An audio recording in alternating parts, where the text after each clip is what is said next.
Good morning. Welcome back. We last left them. They were entering the Rangers gathering, and Galan tried to trick them, but they actually tricked them. So, the one question I asked you guys to think about was describe what you think is happening during this Ranger gathering. So, all right. Okay, so the way that chapters are written, these are getting a little bit shorter, but oh well. Chapter 24. Something's happening, Halt said quietly, signaling for his two companions to rein in their horses. The three riders had cantered the last half a kilometer to the gathering ground. Now, as they crested a slight rise, the open space among the trees lay just below them, 100 meters away. Small, one-man tents stretched in order ranks, and smoke of cooking fires scented the air. An archery range had been set up to one side of the open space, and several dozen horses, all small and shaggy ranger horses, were grazing close to the trees. Even from where they sat on their horses, they could make out an air of urgency and activity throughout the camp. In the center of the tent lines was a larger pavilion, easily 4 meters by 4 meters, and with enough headroom for a tall man to stand. The sides were currently rolled up, and Will could see a group of green and gray-clad men standing around a table, apparently deep in conversation. As they watched, one of the group detached himself, running to a horse waiting just outside the entrance. He mounted and spun the horse on its back legs, setting out through the camp at a gallop, heading for the narrow track through the trees at the far side. He had barely disappeared into the deep shadows under the trees when another rider appeared from the opposite direction, galloping through the lines and reining in outside the large tent. His horse had barely stopped before he swung down and headed in to join the group inside. "What is it?" Will asked. Frowning, he realized that several of the small tents were being struck and rolled up by their owners. "Not sure," Halt replied. He gestured to the tent lines. "See if you can find a decent campsite. I'll see what's going on." He urged Abelard forward, then turned and called back. "Don't pitch the tents yet. From the looks of things, we may not be needing them." Then Abelard's hooves were drumming on the turf as he galloped toward the center of the camp. Will and Galan found a campsite under a large tree, reasonably close to the central gathering area. Then, uncertain as to what to do next, they sat on a log waiting for Halt's return. As a senior ranger in the Corps, Halt had access to the larger pavilion, which Galan explained was the command tent. The Corps commandant, a ranger named Crowley, could meet with all his staff there each day to organize activities and to collate and evaluate the reports and information that individual rangers brought to the gathering. Most of the tents near the two younger rangers were unoccupied, but there was a thin, gangly ranger outside one, pacing impatiently back and forth, looking every bit as confused as Galan and Will. Seeing them on the log, he moved over to join them. "Any news?" he said immediately, and his face fell when Galan answered. "We were just about to ask you the same question." He held out his hand in greeting. "It's Marin, isn't it?" he said, and they shook hands. "That's right, and you're Galan, if I remember correctly." Galan introduced Will and the newcomer, and the newcomer, who appeared to be in his early 30s, looked at him speculatively. "So you're Halt's new apprentice," he said. "We wondered what you'd be like. I was going to be one of your assessors, you know." "Going to be?" Galan asked quickly, and Marin looked at him. "Yes, I doubt we'll continue with the gathering now." He hesitated and then added, You mean you haven't heard?" The two newcomers shook their heads. "Morgarath is up to something again," he said quietly, and Will felt a shiver of fear up his spine at the mention of the evil name. "What's happened?" Galan asked, his eyes narrowing. Marin shook his head, stirring the dirt in front of him with the toe of his boot in a frustrated gesture. "There's no clear news so far, only garbled reports, but it looks like as if a force of wargals broke out of their three-step pass some days ago. They overran the sentries there and headed north." "Was Morgarath with them?" Galan asked. Will remained wide-eyed and silent. He couldn't bring himself to ask any questions, couldn't bring himself to actually mention Morgarath's name. Marin shrugged in reply. "We don't know. Don't think so at this stage, but Crowley has been sending scouts out for the past 2 days. Could be it's just a raid, but if it's more than that, it could mean the start of another war. If so, it's a bad time to lose Lord Loriak." Galan looked up, concern in his voice. "Loriak is dead?" he asked, and Marin nodded. "A stroke, apparently, or his heart. He was found dead a few days ago with not a mark on him, staring straight ahead, stone-cold dead." "But he was in his prime," Galan said. I saw him only a month ago, and he was as healthy as a bull. Marin shrugged. He had no explanation. He only knew the facts of the matter. I suppose it can happen to anyone, he said. You just never know. Who's Lord Loriac? Will asked Galan quietly.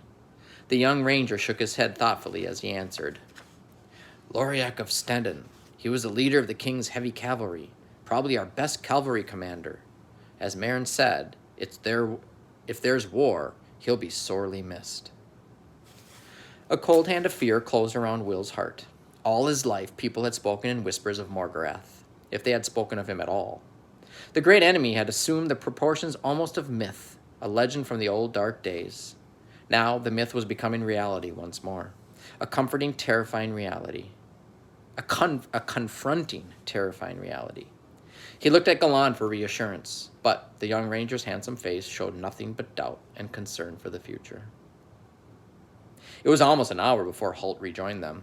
As it was after midday, Will and Galan had prepared a meal of bread, cold meat, and dried fruit. The gray-haired ranger slid down from Abelard's saddle and accepted a plate from Will, eating the food in quick bites. The gathering's over, he said shortly, between mouthfuls. Seeing the senior ranger's arrival, Marin had drifted back to join their group. He and Holt had greeted each other briefly, and then Marin posed the question that was on all of their minds. Is it war? He asked anxiously, and Holt shook his head. We don't know for certain. Latest reports show that Morgarath is still in the mountains. Then why did the Wargos break out? Will asked. Everyone knew that Wargos only did the will of Morgarath. They never would have performed such a radical act without his direction. Holt's face was grim as he answered. They're only a small party, perhaps 50 of them. They were intended to act as a diversion. While our guards were busy chasing the Wargos, Crowley thinks that the two Kalkara slipped out of the mountains and are holed up somewhere on the solitary plain. Galan gave a low whistle. Marin actually took a step back in surprise. Both the younger rangers' faces showed their utter horror at the news. Will had no idea what the Kalkara might be, but judging from Halt's expression and the reactions of Galan and Marin, they were obviously not good news. You mean they still exist? Marin said. I thought they died out years ago. Oh, they still exist all right, Halt said. There are only 2 of them left, but that's enough to worry about. There was a long silence between them. Finally, hesitantly, Will had to ask, What are they? Halt shook his head sadly. It was not a subject that he wanted to discuss with someone as young as Will, but knowing what lay ahead of them all, he had no choice. The boy had to know. When Morgarath was planning his rebellion, he wanted more than an ordinary army. He knew that if he could terrify his enemies, his task would be far easier. So, over the years, he made several expeditions into the mountains of rain and night, searching. Searching for what? Will asked, although he had the uncomfortable feeling that he knew what the answer might be. For allies he could use against the kingdom. The mountains are an ancient, undisturbed part of the world. They've remained unchanged for centuries, and there were rumors that strange beasts and ancient monsters still lived there.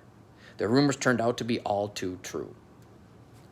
Like the Wargles, Will put in, and Halt nodded. Yes, like the Wargles. And he very quickly, like the Wargles. And he quickly enslaved them and bent them to his will, he said with a touch of bitterness in his voice. But then he found the Kalkara, and they're worse than Wargles. Much, much worse. Will said nothing. The thought of beasts that were worse than Wargles was a disturbing one, to say the least. There were 3 of them, but one was killed about 8 years ago, so we know a little more about them. Think of a creature somewhere between an ape and a bear that walks upright, and you'll have an idea of what a Kalkara looks like. So, does Morgarath control them with his mind, like the Wargles? Will asked, and Halt shook his head. No, they're more intelligent than Wargles, but they are totally obsessed with silver. They worship it and hoard it, and Morgarath apparently gives it to them in large amounts, so they'll do his bidding. And they do it well. They can be incredibly cunning while they stalk their prey. Prey? Will asked. What sort of prey? Halt and Galan exchanged a glance, and Will could see that his mentor was reluctant to talk about the subject. For a moment he thought Halt was going to begin another of his dissertations on Will's endless questions. But then he realized that this was a far more serious matter than idle curiosity, as the grizzled ranger replied quietly. The Kalkara are assassins. Once they've been given a specific victim, they will do anything in their power to reach that person and kill them.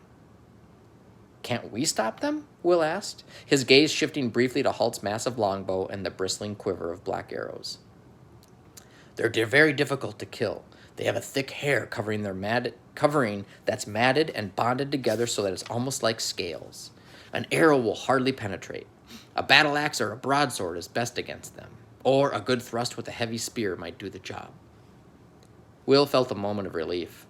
These Kalkara had started to sound almost invincible, but there were plenty of accomplished knights in the kingdom who would doubtless be able to account for them. So was it a knight who killed the one 8 years ago? He asked, and Halt shook his head. Not a knight. 3. It took 3 fully armed knights to kill it, and only one of them survived the battle. What's more, he was crippled for life. Halt finished grimly. 3 men? All of them knights? Will said incredulously. But how? Galan interrupted him before he could finish. The problem is, if you get close enough to use a sword or a spear, the Kalkara can usually stop you before you have a chance. As he spoke, his fingers drummed lightly on the hilt of the sword and that he wore at his waist. How does it stop you? Will asked, the momentary feeling of relief instantly dispelled by Galan's words. This time it was Marin who answered. Its eyes, the gangly ranger said. If you look into its eyes, you are frozen helpless, the way a snake freezes a bird with its gaze before it kills it. Will looked from one to the other of the 3 men, uncomprehending. What Marin was saying seemed too far-fetched to be true, yet Halt wasn't contradicting him. It freezes you, but how can it do that? Are you talking about magic here? Halt shrugged. Marin looked away uncomfortably. None of them liked discussing the subject. Some people call it magic, Halt finally said, and I think it's more likely a form of hypnotism. Either way, Marin is right.